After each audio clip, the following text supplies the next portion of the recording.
Chapter 57 Bani Nadir. The Jewish tribe of Nadir had long been confederates of the Bani Amir, and the Prophet decided to ask them to help him pay the blood white. So he went to them with Abu Bakr and Umar and others of his companions and laid the matter before them. They agreed to do what he requested and invited them to stay until a meal could be prepared for them.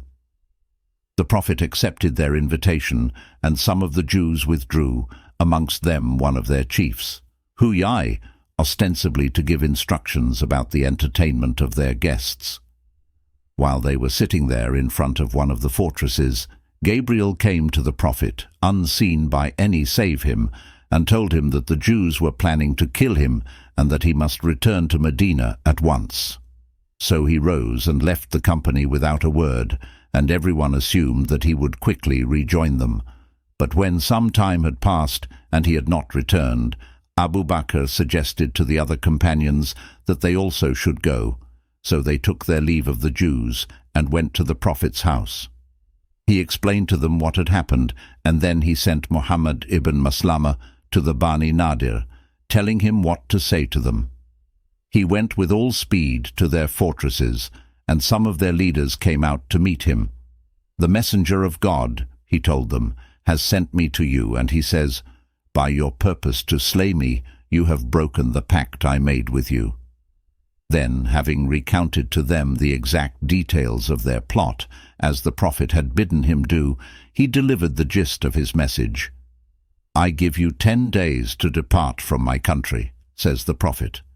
"Whosoever of you is seen after that, his head shall be cut off." "O son of Maslama," they said, "we never thought that a man of Oz would bring us such a message." "Hearts have changed," he replied. Most of them had already started preparations to leave, but Ibn Ubayy sent word urging them to remain and promising his support, and Ubayy, not without difficulty, persuaded them to stand firm, for he felt sure that their Bedouin allies would not fail them in this crisis, let alone their powerful home allies, the Jews of Bani Qurayzah. And having dispatched urgent appeals for help to all of these, he sent his brother to the Prophet with the message, "We shall not leave our dwellings and our possessions, so do what you will." "Allahu Akbar," said the Prophet, "God is most great," and his companions who were sitting with him echoed his magnification. "The Jews have declared war," he informed them. Immediately he mustered an army, and placing the banner in the hands of all, he set off for the settlements of Nadir, a little to the south of the city. They prayed the afternoon prayer in a spacious courtyard, which the Jews had now vacated since it was outside their defences. After the prayer, the Prophet led his troops towards the fortresses. The ramparts were manned by archers and slingers, who had also rocks at their disposal in case the walls came to be attacked. The two sides kept up an exchange of arrows and stones until dark.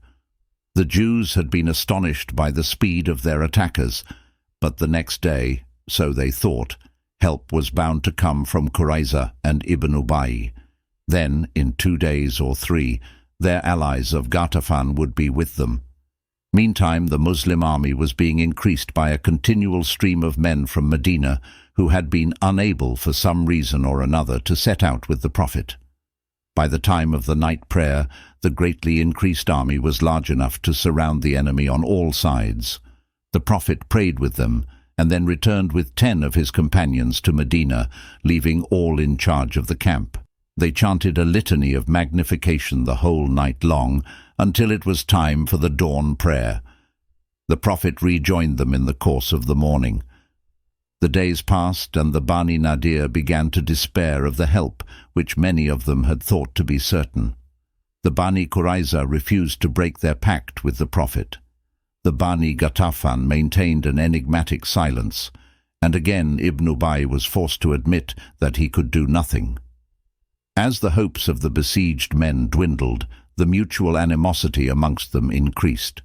The tribe had long been rent with ill feeling and bitterness, and now that they were completely cut off from the outer world, with no sign of help from any direction, the situation was felt to be intolerable. It became altogether so when, after 10 days or more, the Prophet gave orders to cut down some of the palm trees which were in sight of the walls. This was a sacrifice, for he knew that the territory was virtually his own, but it was done by divine permission, which could be taken as a command, and it had the immediate effect of demolishing the enemy's resistance. They gloried in their palms, which were one of their chief sources of revenue, and if they were compelled to leave their land now, they would still think of it as theirs, for they had reason to hope that in the near future they would have the opportunity of regaining it. Quraysh had promised to eradicate Islam from the oasis, but if the palms were destroyed, it would take many years to replace them. Only a few had been cut down, but to what length would this destruction be carried?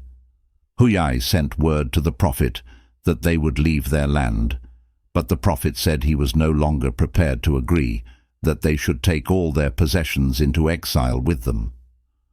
"Leave your land," he said, "and take with you all that your camels can carry, except your arms and armor." Ubayy at first refused, but his fellow tribesmen compelled him to accept, and they resumed the preparations that had been cut short 2 weeks previously.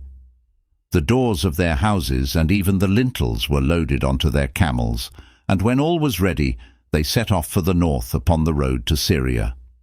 Never had a caravan of such magnificence been seen within living memory. As they made their way through the crowded market of Medina, the camels went into single file, and each one as it passed was an object of wonder, both for the richness of its trappings and the wealth of its load. The splendid curtains of the howdahs were drawn back to display the women in their garments of silk or brocade, or velvet, green or red, most of them laden with ornaments of the finest gold, set with rubies, emeralds, and other precious stones. The Bani Nadir were known to be opulent, but until now only a small portion of their riches had been seen by others than themselves. They went on their way to the music of timbrels and fifes, and proudly gave it out that if they had left their palms behind them, they had others equally good elsewhere, and to those they were now going.